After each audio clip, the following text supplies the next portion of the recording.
Hey everyone, welcome to Taking the Pulse, a healthcare and life sciences video podcast. I am Heather Hoops Matthews, here in the studio today with Maynard Nexon, healthcare attorney Matthew Roberts. Matthew, good to be back with you in 2024. Good to see you. Happy New Year. Happy New Year to you as well. And we're joined today by Dr. Kevin Bennett of the University of South Carolina School of Medicine, where he serves as both the director of the Research Center for Transforming Health and the Director for Rural and Primary Health Care. Dr. Bennett, thank you so much for joining us today. I'm glad to be here. Thanks for having me. Now, your career has been dedicated to helping people get quality access to health care. And can you start by giving us a little bit about your background and then how you got to the University of South Carolina School of Medicine? Yes. So I grew up in a small town in southwestern Virginia in the Appalachian Mountains.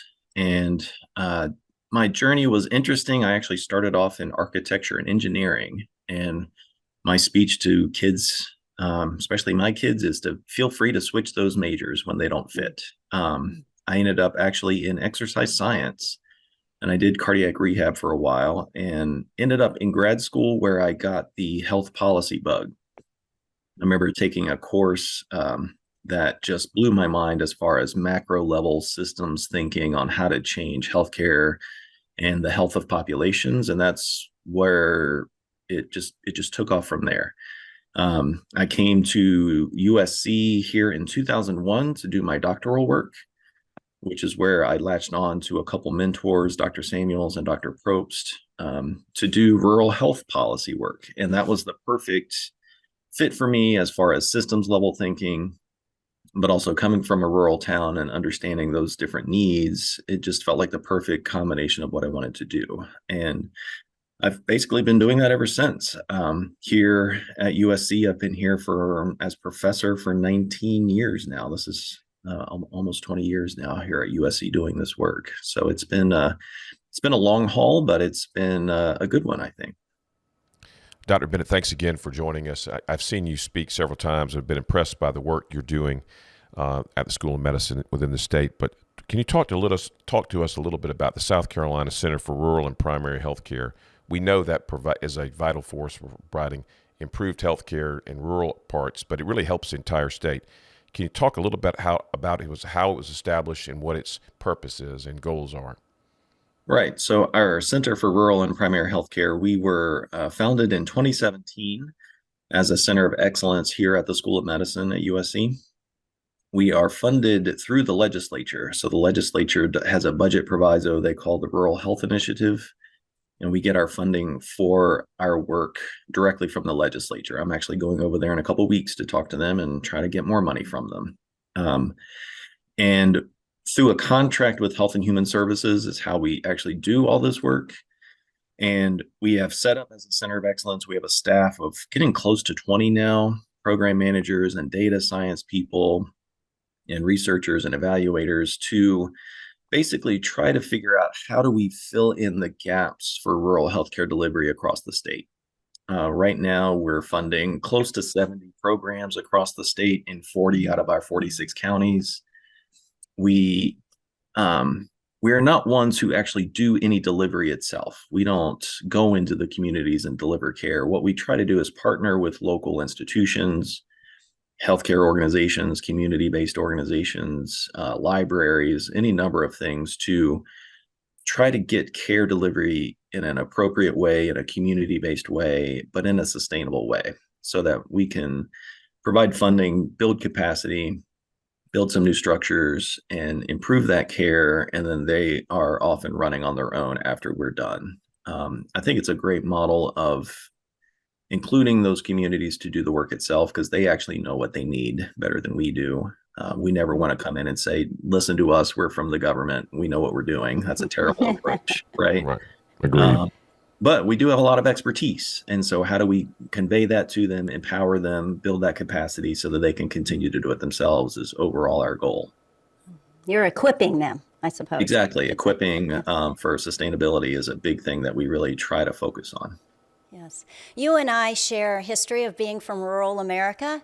And so I hear what you're saying. There's not a lot of health care available in rural areas. But I suppose the same goes for then healthcare workers and the training for them? What is the center doing to help here? Pre-pandemic, it was already like that, and now we're post-pandemic where people are stressed from their jobs. Yes, and it was a sticky issue before for sure, and COVID really did not help. I was talking about this with some folks the other day that people don't realize we lost, depending on estimates, about 1 million people from COVID, Yeah. and that's a drop in people and loved ones and family members, but in the workforce. And so it's hard to replace that many people. I think a lot of people, especially in rural, because rural communities, if they have a healthcare provider, they might be the only one. They are often open extra hours and do additional things to serve their communities the best way that they can, because that's why they're there. And COVID was just really hard on them. Seeing people get sick and dying. You had a lot of staff that would leave, a lot of front desk staff, actually, administrative staff like that. We're hearing problems with people trying to replace that, because those are the folks that got a lot of abuse with masks and vaccines and things like that. And they just kind of got burned out from that level of stress. And we all know there's a nursing shortage and there's not necessarily a provider shortage, but a provider maldistribution problem, where the economics of our current healthcare system is such that if you're a primary care provider, it's really hard to make the economic case to locate in rural unless you have some other help somewhere. Right. And so they end up either going to specialties to get better pay, to pay off their debts, to pay off their loans, and to earn a living that way, or they do primary care somewhere else. And so it is challenging. We are working with a lot of partners to try to impact that. We're working with Prisma Health, for example, to do some incentive packages for family medicine, psychiatry, and obstetrics and gynecology, where Prisma will hire them and then we'll supply funding for them to provide additional incentive payments to those providers for 4 years to stay in that rural community. Those are, money talks in a lot of ways. But they can use that for house payments, for paying off loans, for anything they need. And it's a way to get people there and working in rural communities quickly.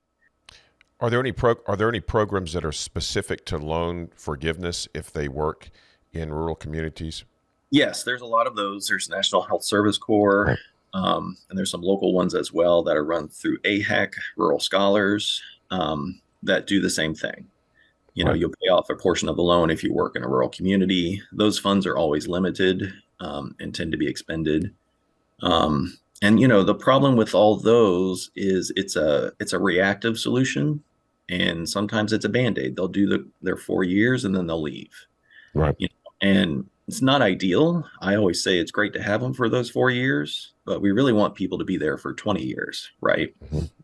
Right. And so if you go back, and a lot of folks, AHEC is one of them. A lot of our USC partners are working on this, of how do we recruit students from rural communities and move them through the educational pipeline and facilitate them getting to med school, getting to nurse practitioner programs, PA programs, nurse anesthetists, RN programs, so that they can go back to their home communities, because you're going to be more likely to go back home, especially if the path is facilitated and those barriers are knocked down. We have a partnership with Claflin, for example, to give scholarships for BSN RN program.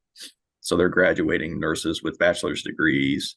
And these are largely women of color that are from rural communities, and they're going to go back and serve those communities, which that's a nice way to do it. And they don't have to worry about loan forgiveness or burdens because they've gotten a scholarship to do it. It's a relatively inexpensive way to beef up that workforce. You mentioned the maldistribution of providers, particularly physicians.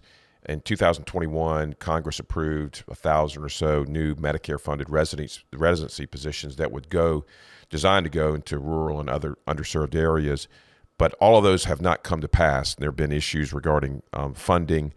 How does the center get involved in that, and how does the center coordinate with the USC medical students and residents to let them at least sometimes work in rural areas and to rotate through communities that are underserved? Yeah, and that's a very difficult issue, honestly. It sounds great to have more residency slots. Setting up a residency experience in a rural community is very difficult because you have to have preceptors and facilities and structures and all those sorts of things to make sure that they administratively and regulatorily have the right things that they need to finish their residency. It can be done, and it is done, and we've done it here.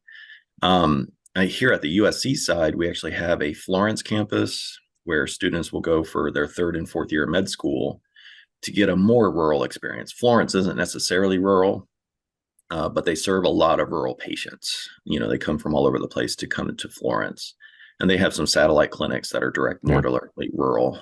So that's one way to get them entranced in that at their clinical training before they go to residency. I think those experiences are key for them to see that rural healthcare is very rewarding. Can be kind of exciting. You're faced with all sorts of different issues that you can make a huge impact with. So that would enable them to, or encourage them to choose a rural residency instead of an urban residency. Right. And I think the more of that we do, the more traction we'll get with those residency slots. Around Florence, there's obviously a lot of rural areas. What could communities like a Nichols, a Mullins, Hemingway, something like that, what could they do? What could the providers in the community do to become more attractive as a place to live and work? Do they start with their own people to try to recruit them long term, or do they go externally? What do they do? That's the $1 million question, right? I think you start with your own people. I think if you're from a Nichols, students are going to go to a university that's not in Nichols because there isn't one, right? Right. So how do you get them to come back? How do you get them to not even consider it, but how do you find jobs that will allow them to relocate there, right? And that's kind of been on the uptick since COVID because there's so much work from home that's available to folks now that you really could work from just about anywhere. You could work for a firm in Charlotte, but live in Nichols if you wanted to. Downside of that is a lot of our rural communities are still lacking broadband access. And so that's something that we have partners in the state, Palmetto Care Connections, and other folks are working on trying to get broadband into rural communities. There's some funding for that. But it is still a challenge. It's an infrastructure challenge. And there's some places in our state that still don't have cell phone coverage at all, let alone high-speed broadband. So those are going to be difficult challenges to meet with. I think you have to be clever as a community to figure out how to get the services and the providers and other workforce that you need. It might be banding together with other communities to share a resource.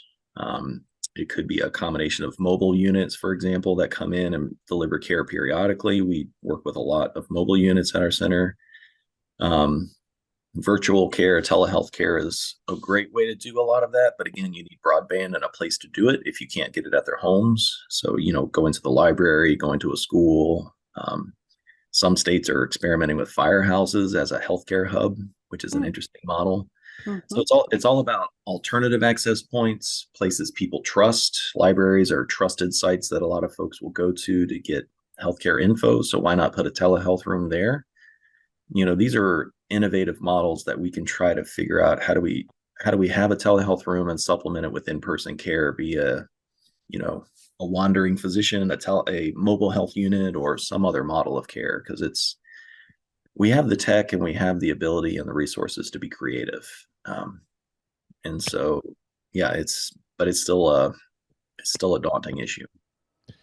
Dr. Bennett, when I started doing healthcare law in 1995, there were probably 6 or 8 independent rural hospitals operating in the state that were the focal point for their communities with respect to the delivery of healthcare. 3 or 4 of those are no longer in existence, and the other 3 or 4 have been consolidated to a larger system. What have you seen with the consolidation of smaller rural hospitals into larger systems? What have we been able to maintain and expand the access? And what have you seen when we've had communities like Bamberg and Barnwell lose hospitals that aren't replaced with another facility.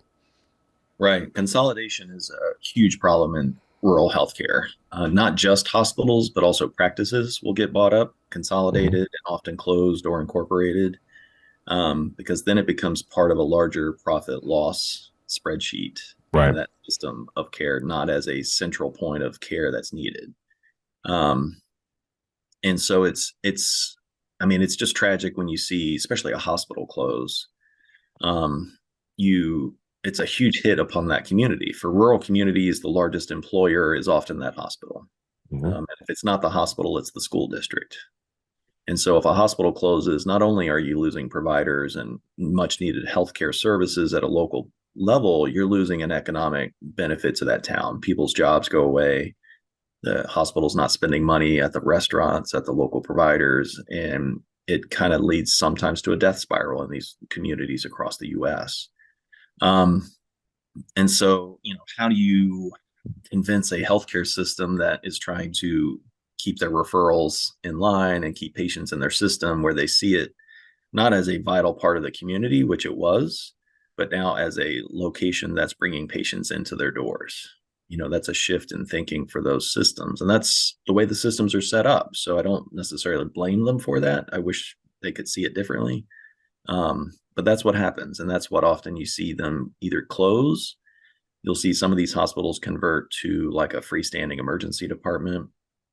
That is fine for a lot of places, but some places just need more than that. We need Yeah. more Hmm. services, and you're going to have a harder time recruiting physicians to a community if there's not a local hospital as well, because they need colleagues, they need X-rays, they need met testing, they need their patients to have local access to those care.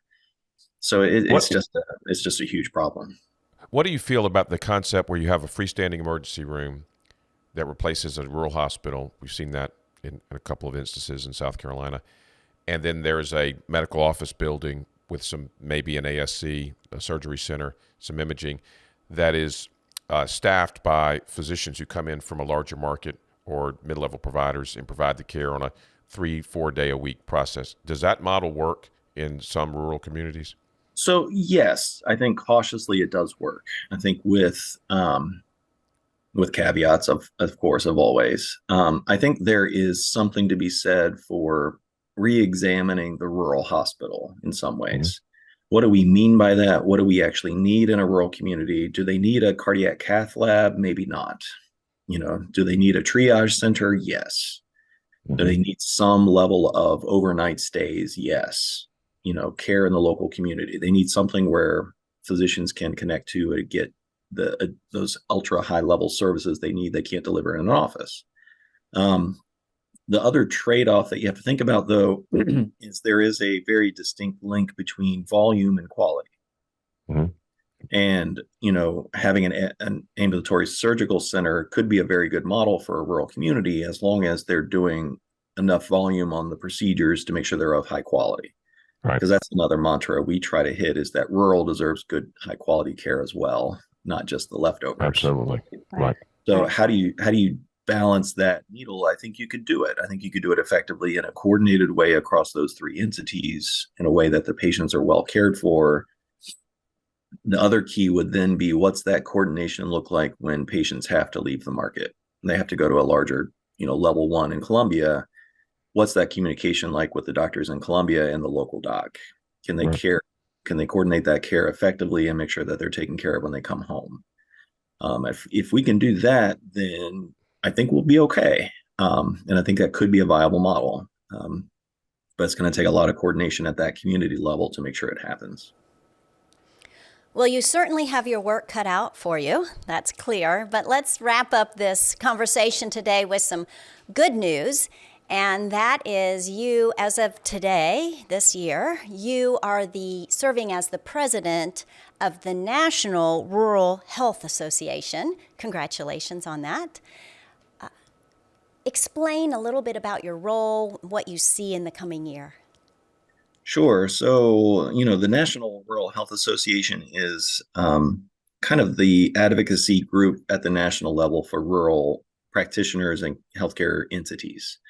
About 20,000 members strong across all the states in the US. And, they have a very robust government affairs team where they actually take uh, policy briefs that we've written, suggestions to policymakers to try to get bills enacted, changes in regulations to make sure that rural isn't being left behind and isn't being impacted in a negative way by federal policy. They're extraordinarily effective and they're a well-trusted resource. Thankfully, I don't have to do that piece. I will come alongside them and encourage them and help them write those briefs, but I don't have to do the direct government education, and I can't lobby anyway because I'm a university employee anyway. Right. But what my role as president will be is kind of the figurehead of the organization, that expert that media can talk to. And I've already started that. This is not my first interview this week, which is so I'm gearing up for a lot of these media type things. But it's a nice opportunity, especially in an election year like we have this year, for us to really beat that drum of rural is important.